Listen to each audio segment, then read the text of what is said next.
Hi guys, welcome back to my YouTube channel. So in today's video we are going to talk about another political thinker, Indian political thinker who is Swami Dayanand Saraswati जी. ठीक है, तो हम उनके बारे में इस video में जानने वाले हैं, उनके लाइफ के बारे में, उनके political thoughts, religious thoughts, social reforms, all the things that he did. तो स्टार्ट करते हैं उनकी बायोग्राफी से. हिज ओरिजिनल नेम वाज मूल शंकर तिवारी. ठीक है, उनका ओरिजिनल नाम मूल शंकर तिवारी था. उसके बाद ही वाज बोर्न ऑन 12 फरवरी 1824 में गुजरात में उनका जन्म हुआ था. देन ही डाइड ऑन 30 अक्टूबर 1883 इन अजमेर. अजमेर जो कि राजस्थान में है, वहां पर उनकी डेथ हो गई थी. ओके, सो उसके बाद वो एक हिंदू फिलोसोफर थे. ही वॉज बोर्न इन अ ब्राह्मण फैमिली. ओके, ब्राह्मण फैमिली में उनका जन्म हुआ था. And his father was the devotee of Lord Shiva. उनके जो पापा थे वो डिवोटी थे लॉर्ड शिवा के. सो ही वॉज, वो भी थे. बट लेटर ऑन उनकी लाइफ में कुछ ऐसे सर्कमस्टांसेस, कुछ ऐसे सिनेरियोस क्रिएट हो गए जिसकी वजह से ही started to question the existence of god, या फिर अल्टीमेट ट्रुथ क्या है. ठीक है, उसके बाद उन्होंने अपना जो पाथ था वो बदल दिया रिलीजियस लाइफ की तरफ. तो वो हम आगे पढ़ेंगे अभी. And he was also the founder of Arya Samaj, the very famous Arya Samaj, उसके फाउंडर भी दयानंद सरस्वती जी थे. Then he also wrote a book that is Satyarth Prakash, the which literally means the light of truth. The light of truth, सत्य, सत्य का प्रकाश. ठीक है, कि ultimate truth क्या है. ठीक है, सच क्या है, भगवान आखिर में है क्या. ठीक है, तो वो चीज. और ये बुक उन्होंने कब लिखी थी? 1875 में लिखी थी. Then he was born into a Hindu Brahmin family. Okay, उसके बाद वो बचपन से ही सन्यासी थे.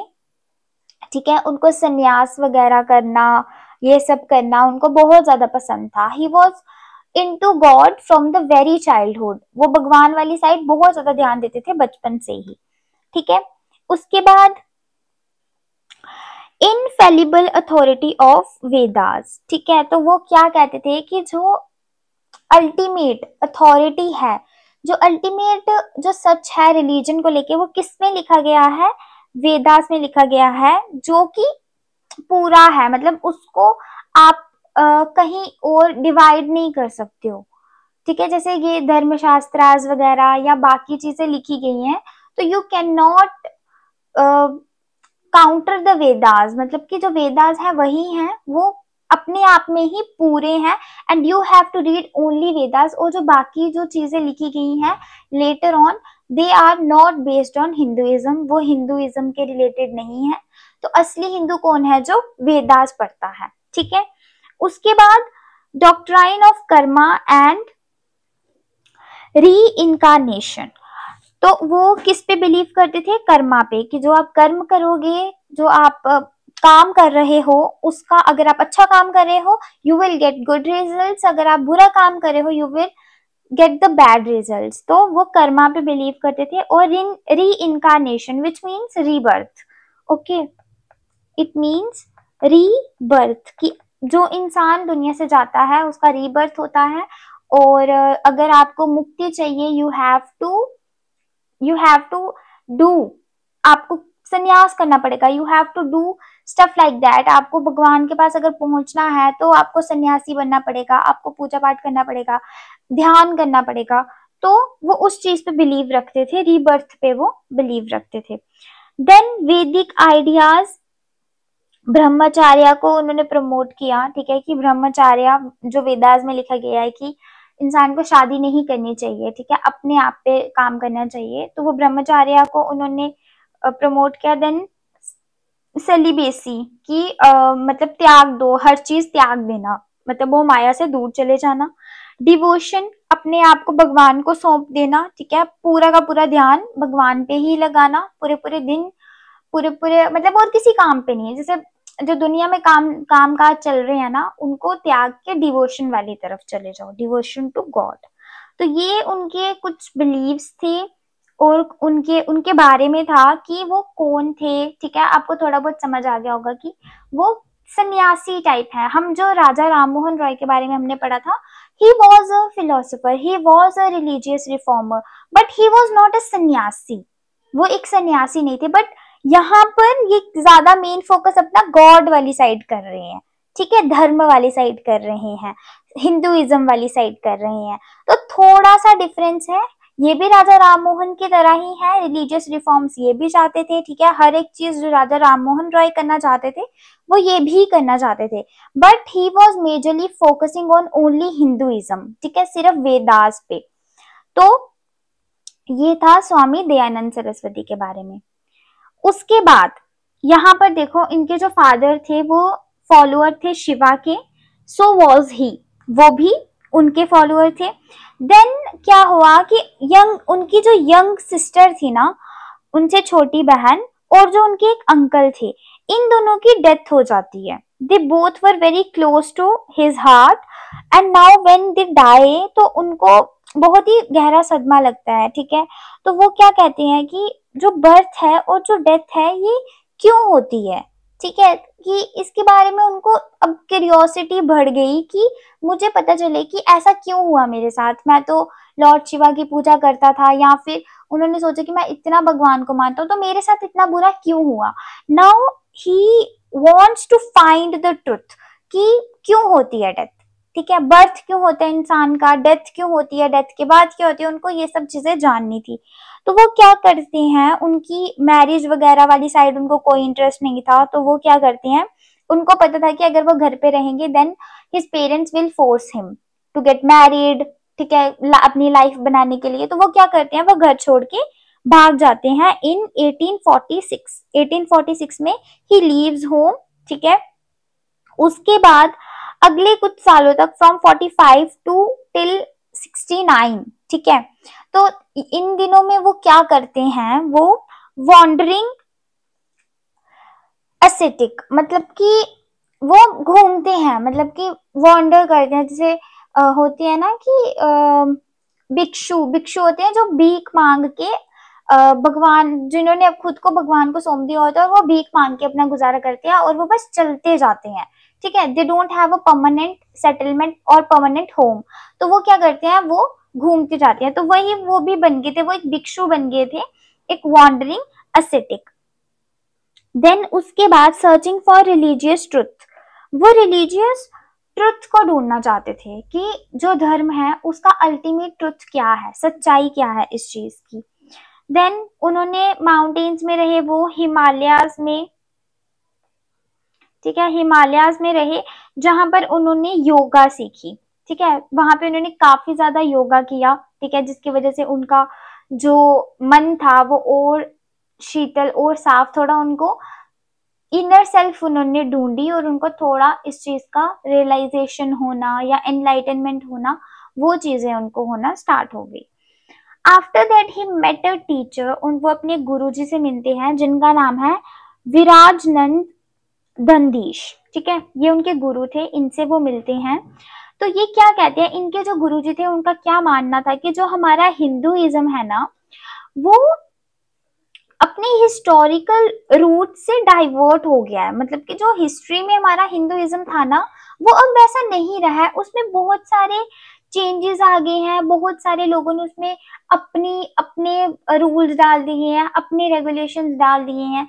तो जिसकी वजह से क्या हुआ है कि वो इम्प्योर हो गया है, ठीक है, कि वो उतना साफ जो सच में हिंदुइज्म है ना, वो वैसा हिंदुइज्म रहा ही नहीं है, वो कल्चर चेंज हो गया है, ठीक है। लोगों ने उसमें खुद के अंधविश्वास डाल दिए हैं, अपने तंत्र मंत्र पता नहीं क्या क्या चीजें डाल दी हैं, लेकिन जो असली ब्यूटी है हिंदुइज्म की वो छुप गई है। नाउ वो क्या करते हैं, वो अपने गुरुजी से प्रॉमिस करते हैं कि वो अपनी होल लाइफ डिवोट करेंगे रीस्टोर करने में rightful place of the Vedas in Hindu faith. कि जो वेदास है हमारे, वेदास जो हमारे 4 वेद हैं, ठीक है, 4 वेद जो हैं हमारे, वो उन वेदों में दोबारा से लोगों में वो चीजें जागरूक करेंगे और उनको प्योर करेंगे। जो इम्प्योरिटीज आ गई हैं उनको प्योर करने की कोशिश करेंगे, ये उन्होंने प्रॉमिस किया अपने गुरुजी से, एंड ही लेफ्ट। उसके बाद उन्होंने क्या करना स्टार्ट कर दिया, he again started to move here and there, क्या करने के लिए, just to make people realize the real meaning of Vedas and the real capability of Vedas। ठीक है, ये चीज करने के लिए। देन अगर हम उनकी टीचिंग्स की बात करें कि वो क्या क्या चीजें समझाना चाहते थे, ठीक है, क्या क्या वो लोगों में जगाना चाहते थे, उनकी टीचिंग्स क्या है। All human beings should are equally capable, ठीक है, तो ये यहाँ पे किस चीज को क्रिटिसाइज कर रही हैं, he is criticising the caste system, कि जो लोग कहते हैं कि हाँ ये ब्राह्मण है, ये पढ़ेगा, ये क्षत्रिय है, तो ये उस चीज को क्रिटिसाइज कर रही है कि सभी लोगों में हर चीज करने की कैपेबिलिटी होती है, ठीक है, तो आप नहीं कह सकते कि पर्टिकुलर इंसान को इस काम के लिए ही बनाया गया है, ठीक है। उसके बाद 4 जो वेदास हैं हमारे, ठीक है, 4 वेदास जो हमारे ऋग्वेद, यजुर्वेद, सामवेद, अथर्ववेद, ठीक है, ये जो हमारे वेद हैं, तो वो क्या कहते हैं कि जो सच है, जो ट्रू है, वो इनकॉर्पोरेट है इन 4 वेदास में। इन 4 वेदास के अंदर ही सच्चाई है, जो कि है सोर्स ऑफ धर्म, जो हमें बताते हैं कि हमारा क्या धर्म है, ठीक है। तो वो क्या कहते हैं कि इन वेदों में कुछ भी ऐसा नहीं लिखा गया है कि कास्ट होनी चाहिए, ये लोगों ने खुद से चीजें बनाई हैं जिसकी वजह से हिंदुइज्म में इम्प्योरिटीज आई हैं, ठीक है, तो ये चीजें नहीं होनी चाहिए। नाउ कंफ्यूजन रिगार्डिंग वेदास, अब वो क्या कहते हैं कि वेदास को लेके ना कंफ्यूजन क्रिएट हो गई है, ठीक है, ड्यू टू मिस इंटरप्रिटेशंस, लोगों ने उसको मिस इंटरप्रिटेट कर दिया है, ठीक है, जो वर्ड्स है उसमें लिखे गए, जो लाइंस है, उनका जो असली मतलब है ना, लोगों ने उसको गलत समझ लिया है, जिसकी वजह से क्या हुआ है, लोगों में कंफ्यूजन आ गई है और हिंदुइज्म में इम्प्योरिटीज आ गई हैं। तो वो क्या करते हैं, वो लिस्ट आउट करते हैं ऐसे टेक्स्ट, ठीक है, जो कि जैसे धर्मशास्त्रास हैं, धर्मसूत्रास, तो वो सभी टेक्स्ट को पढ़ते हैं, देन वो उसकी एक लिस्ट निकालते हैं कि इनमें से कौन कौन से टेक्स्ट ठीक है, कौन कौन से नहीं है, कौन से टेक्स्ट हिंदुइज्म के रिलेटेड हैं, कौन से नहीं है, ठीक है, तो वो एक पूरी लिस्ट निकालते हैं इन चीजों की, और वो सभी के सभी ऐसे टेक्स्ट को रिजेक्ट कर देते हैं जिनमें तांत्रिक, जिसमें तंत्र मंत्र लिखे हुए हैं, ठीक है, कि आप ये वाला तंत्र कर लो, ये वाला वो कर लो, तो आपका भाई मतलब कल्याण हो जाएगा, या फिर तंत्र से आप किसी को वश में कर सकते हो, या ये होता है ना कि आप किसी को कुछ काला जादू वगैरह उस टाइप की चीजें, तो वो ये सब कुछ इग्नोर करते हैं और बोलते हैं कि ये सब झूठ है, ऐसा नहीं हो सकता, ये तांत्रिक वगैरह ये कुछ नहीं होता, और ना ही हमारे हिंदुइज्म में इन चीजों का कुछ जिक्र किया है, ठीक है।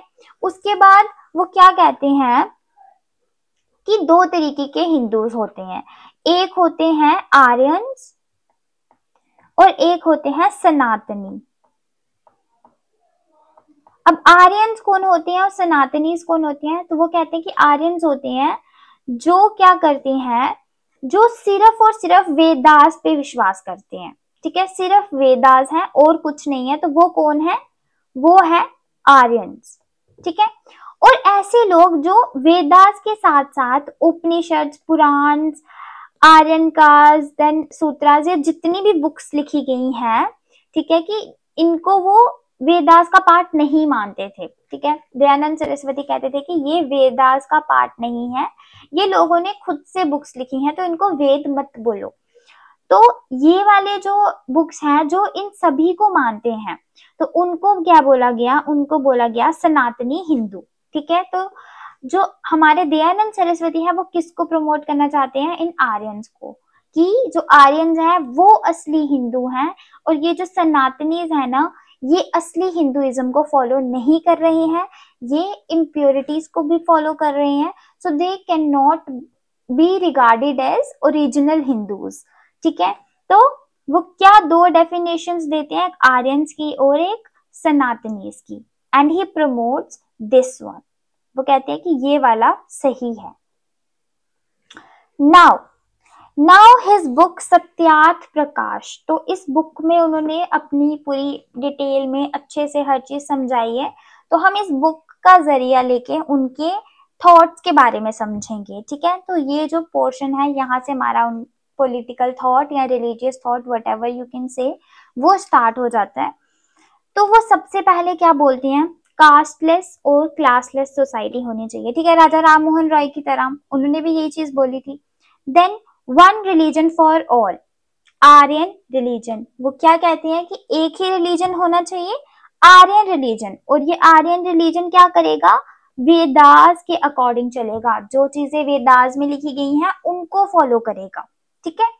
उसके बाद वो क्या कहते हैं कि डूज एंड डोंट्स, क्या क्या चीजें हिंदू कल्चर में होनी चाहिए, क्या क्या चीजें नहीं होनी चाहिए, ठीक है। और ये उन्होंने डूज एंड डोंट्स कहाँ से निकाले हैं, वेदास से, कि जो जो वेदों में डूज लिखे गए हैं वो चीजें होनी चाहिए, जो डोंट्स लिखे गए हैं वो नहीं होने चाहिए।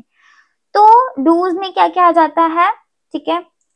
चतुर्वर्ण सिस्टम, चतुर्वर्ण सिस्टम क्या होता है कि आपकी जो कास्ट है वो आपके काम से डिसाइड होती है, ना कि आपके हायरार्की से, कि आपके पेरेंट्स क्या है या उससे डिसाइड नहीं होता। अगर आपका जो पेरेंट है वो एक स्वीपर भी है ना, but if you have become a good teacher और something in education field, then you will be called as a Brahmin. आपको ये नहीं बोला जाएगा कि आप स्वीपर के बेटे हो तो आप क्या हो, आप लोअर कास्ट से फॉलो, आप शूद्र हो, आप नहीं हो, आप जो काम कर रहे हो उसके अकॉर्डिंग आपकी कास्ट डिसाइड की जाएगी। ओके, तो ये होता है चतुर्वर्ण सिस्टम। तो उन्होंने कहा कि कास्ट सिस्टम नहीं होना चाहिए, but this chaturvarna system is okay, आप ये सिस्टम रख सकते हो। Then equality of men and women, ये होनी चाहिए। इंटरकास्ट मैरिज को प्रमोट किया उन्होंने, इंटरकास्ट मैरिज होनी चाहिए। विडो रीमैरिज होनी चाहिए, ठीक है। और डोंट्स में देखो अब क्या क्या चीजें नहीं होनी चाहिए, आइडियल वर्शिप नहीं होनी चाहिए, मूर्ति पूजा। उसके बाद अनटचेबिलिटी बिल्कुल भी प्रैक्टिस नहीं होनी चाहिए। पॉलीगैमी, एक इंसान की ज्यादा बीवियां बिल्कुल नहीं होनी चाहिए। कास्ट सिस्टम बिल्कुल नहीं होना चाहिए। श्राद्ध, अब ये श्राद्ध क्या होता है, श्राद्ध होता है कि जैसे हमारे घर में किसी की डेथ हो जाती है ना, देन हम क्या करते हैं, हम उनका पिंडदान वगैरह करते हैं ना, मतलब खाना वगैरह चढ़ाते हैं, ताकि ऐसा माना जाता है कि उनकी जो जर्नी है वो स्मूथ हो जाती है। देन मतलब कि उनके पास खाने का सामान अगर हम किसी को दान कर दें या किसी को खिला दें तो वो उन तक पहुंच जाता है। It is a myth like that. तो वो कहते हैं कि ये श्राद्ध वगैरह कुछ नहीं होता है, इंसान ने जो कर्म किए हैं उसके अकॉर्डिंग ही उसको सजा मिलनी है या उसका कल्याण वैसे ही होगा, तो ये श्राद्ध वगैरह वहां कुछ नहीं कर सकते। देन एनिमल सेक्रीफाइसेस नहीं होने चाहिए, एनिमल को सेक्रीफाइस करके आप अपनी इच्छा पूरी नहीं कर सकते। देन ये जो पुरानाज हैं, पुराण वगैरह लिखे गए हैं, इनको नहीं मानना है। चाइल्ड मैरिज नहीं होनी चाहिए, ठीक है। तो ये सब चीजें थी जो उन्होंने प्रमोट की और जो उन्होंने डिक्लाइन भी की। उसके बाद इससे क्या फायदा हुआ कि लोगों को फ्रीडम फ्रॉम फॉरेन रूल, इसके बारे में भी उन्होंने लोगों को जागरूक किया कि हमें फॉरेन रूल से फ्रीडम चाहिए। He was the very first person to give call for Swaraj, Swaraj मतलब इंडिया फॉर इंडियंस, ठीक है। तो उन्होंने स्वराज मांगा, मतलब पूरी तरह से इंडिपेंडेंस मांगी। देन उन्होंने क्या बताया है कि जो मेन है उनकी शादी करने की एज होनी चाहिए 25 ईयर्स, और जो विमेन है उनकी शादी करने की एज होनी चाहिए 16 ईयर्स मिनिमम। तो ये उनके अकॉर्डिंग एक्सेप्टेबल एज थी किसी की शादी करवाने के लिए। Okay, next is Arya Samaj. तो उन्होंने इस्टेब्लिश किया था आर्य समाज, जिसमें उन्होंने अपनी थिंकिंग्स को प्रमोट किया। इट वाज फाउंडेड इन 1875, ठीक है। तो उन्होंने एक नारा दिया वेरी फेमस, जो था बैक टू वेदास, ठीक है, कि उनको क्या करना है, जो वेदास है उनको रिवाइव करना है, ठीक है। जो उनकी जो टीचिंग्स है वो दब गई हैं, उनको रिवाइव करना है। So he gave this slogan back to Vedas, ठीक है। अब वेदास में आर्य, आर्य जो है वो यहाँ पे आर्य से ही आर्य समाज बना है। तो आर्य का क्या मतलब होता है, आर्य का मतलब होता है एक ऐसा इंसान जो कि नोबल है, ठीक है, काइंड है, और मतलब कि जो भी एक हिंदू कल्चर में चीजें लिखी गई है ना अच्छे इंसान के बारे में, जो वैसा है।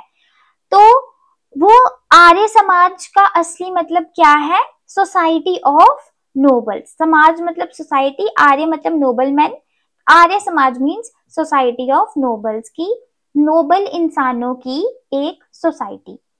देन यहाँ पर वो कहते हैं कि जो वेदास, पुराणास, आर्यनकार्स, उपनिषद, शूत्रास, इन सबको मानते हैं वो सनातनीज हैं, ठीक है, ये बोला उन्होंने। उसके बाद मोनोथीज्म, मोनोथीज्म मतलब वन गॉड, जो राजा राम मोहन रॉय ने भी प्रमोट किया था, मोनोथीज्म को इन्होंने भी प्रमोट किया कि एक ही भगवान है, ठीक है। Values and practices based on Vedas, कि हमें वैल्यूज और प्रैक्टिस करनी है चीजें अकॉर्डिंग टू वेदास, जो वेदास में लिखी गई हैं वही हमने फॉलो करना है। और ये जो आर्य समाज था ये कहाँ पर इस्टेब्लिश हुआ था? It was establish in Bombay, ठीक है, बॉम्बे में हुआ था। बट उसकी सबसे ज्यादा ग्रोथ देखने को कहाँ मिली? पंजाब में। पंजाब में सबसे ज्यादा ग्रोथ देखने को मिली आर्य समाज की, इसीलिए इसका हेडक्वार्टर भी लाहौर में रखा गया। ओके, देन इसकी सबसे ज्यादा ग्रोथ जो हुई है वो हुई है नॉर्थ में, ठीक है, एंड नॉर्थ वेस्ट इंडिया में, मतलब पंजाब, हरियाणा, राजस्थान वगैरह वाली साइड में इसकी ज्यादा ग्रोथ देखने को मिली है। टिल 1883 जब दयानंद सरस्वती की डेथ हुई थी तब तक 131 ब्रांचेस खुल गई थी आर्य समाज की ऑल ओवर इंडिया में, ठीक है। तो आपने देखा कितनी ज्यादा ग्रोथ हुई है। 1875 में इस्टेब्लिश हो रहा है और 1883 में 131 ब्रांचेस खुल गई हैं। So it was in pace, it was following the pace, और ये अल्टीमेटली काफी ज्यादा ग्रो कर रहा था आर्य समाज, ठीक है, क्योंकि यहाँ पर बहुत ज्यादा इम्प्योरिटीज आ चुकी थी, लोग ऑलरेडी ब्रिटिशर्स से परेशान थे, ऊपर से सोसाइटी में इतना सब कुछ, so they wanted something to happen like this. और जैसे ही ऐसा कुछ हुआ, सो मैनी पीपल गैदर्ड और many people joined Arya Samaj. In fact बहुत सारे लोग जो ब्रह्मो समाज में थे उन्होंने भी खुद को आर्य समाज में शिफ्ट कर लिया, ठीक है। तो यहाँ पर कुछ रूल्स हैं जो आर्य समाज ने लोगों के लिए बनाए थे, ठीक है। सबसे पहला रूल क्या था कि जो गॉड है वो प्राइमरी सोर्स है ट्रू नॉलेज की, दैट पीपल शुड बिलीव कि जो गॉड है he is the primary source, वो सबसे पहले सोर्स है for true knowledge. You can gain true knowledge only by the source of God, और कोई सोर्स नहीं है जहां से आपको ट्रू नॉलेज मिल सकती है।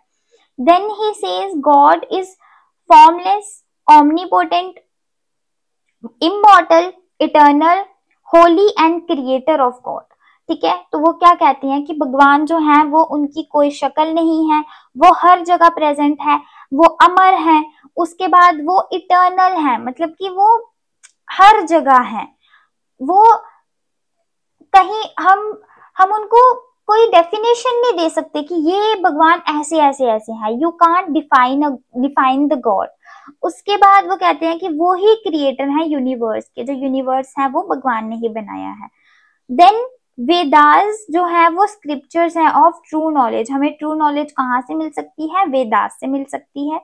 Then imbibe truth and forsake untruth, हमें क्या करना है? ट्रुथ को इम्बाइब करना है, अपने अंदर इंडल्ज करना है, एंड फॉरसेक अनट्रुथ, अनट्रुथ को क्या करना है? हमें अपने से दूर भगाना है। ओके, देन क्या करना है? हमें धर्मा के अकॉर्डिंग काम करना है, जो हमारा धर्म है, जो हमारी ड्यूटी है, उसके अकॉर्डिंग हमें काम करना है। Then do good to whole world, पूरी दुनिया के साथ अच्छा करना है। Everyone should be treated with love and justice, हर एक इंसान चाहे वो किसी भी कास्ट से है, किसी भी रिलीजन से है, everyone deserves to be treated as a human being, as in good sense, अच्छे सेंस में हमें उनको ट्रीट करना है, ठीक है। No one should be treated like because of his caste, because of his religion, या बिकॉज ऑफ उसकी कुछ इकोनॉमिक कंडीशन की वजह से हम किसी को भी डिस्क्रिमिनेट नहीं कर सकते, ठीक है। It is not a good humans nature. उसके बाद dispel ignorance and promote knowledge, कि हमें इग्नोरेंस नहीं करनी है और नॉलेज को प्रमोट करना है, ठीक है। मतलब कोई इंसान कोई बात बोल रहा है तो उसको इग्नोर नहीं करना है, उसको सुनना है और अच्छी चीजों को अपने अंदर इंक्लूड करना है। Own progress upliftment of others, कि अगर आपकी खुद की प्रोग्रेस हो चुकी है तो आपको क्या करना है, दूसरों को भी अपलिफ्ट करना है, ठीक है। अपनी प्रोग्रेस पे ज्यादा फोकस नहीं करना है, दूसरों को प्रोग्रेस करके आपको ज्यादा बेनिफिट होता है। Social wellbeing placed over individual wellbeing, कि जो सोसाइटी है, सोसाइटी को अच्छा रखना खुद को अच्छे रखने से ज्यादा इंपॉर्टेंट है। ओके, आपको खुद को डेवलप करने से ज्यादा इंपॉर्टेंट है कि आपकी सोसाइटी डेवलप हो, या आपको खुद को खुश रहने से ज्यादा इंपॉर्टेंट है कि जो आपके आसपास के लोग हैं वो खुश रहें, ठीक है। तो ये चीजें जो एक आर्य समाज में इंसान है उसको फॉलो करनी है या उसको माननी है। जो इन सब चीजों पे बिलीव करेगा एंड इन सब चीजों को फॉलो करेगा वो आर्य समाज का मेंबर बन सकता है। देन इन्फ्लुएंस ऑन सोसाइटी, अगर हम देखें कि दयानंद सरस्वती जी का सोसाइटी पे क्या इन्फ्लुएंस रहा है, तो सबसे पहले जो हिंदूज थे उनको सेल्फ रिस्पेक्ट मिली, ठीक है। हिंदूज जो थे उनका जो लोअर कास्ट के लोग थे उनकी सेल्फ रिस्पेक्ट खत्म ही हो गई थी, मतलब बिल्कुल दब गई थी। उनको दोबारा से सेल्फ रिस्पेक्ट मिली, ठीक है। सेल्फ कॉन्फिडेंस मिला उनको, उनको ऊपर उठने का कॉन्फिडेंस मिला कि नहीं, हमें इनके नीचे दब के नहीं रहना है, ठीक है। Which help them to undermine the myth of superiority of whites and western culture. और क्या हुआ कि जो हिंदूज हैं उनको दिखा कि नहीं, हमारे वेदों में भी बहुत कुछ है या हमारा कल्चर भी बहुत अच्छा है, अगर हम उसको प्योर कर लेते हैं तो उनको जरूरत नहीं है वेस्टर्न कल्चर को अपने ऊपर इंडल्ज करने की, ठीक है। तो यहाँ पे आप एक चीज नोटिस करोगे कि अनलाइक राजा राम मोहन रॉय ने क्या बोला था कि हमें वेस्टर्न कल्चर की जरूरत है खुद के कल्चर को अच्छा करने के लिए, बट यहाँ पर जो दयानंद सरस्वती है he is ignoring that fact कि यू नीड वेस्टर्न कल्चर। वो कह रहे हैं कि आपके खुद के कल्चर में जो इम्प्योरिटीज है उनको हटा के भी यू कैन डेवलप या you can grow, you don't need western culture, ठीक है। तो यहाँ पर वो राजा राम मोहन रॉय से डिफरेंट हो जाते हैं।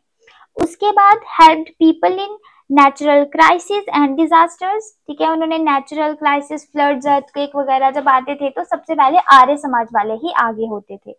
Then DAV schools, Dayanand Anglo Vedic schools, ये खोले उन्होंने जो कि अभी भी प्रेवलेंट है।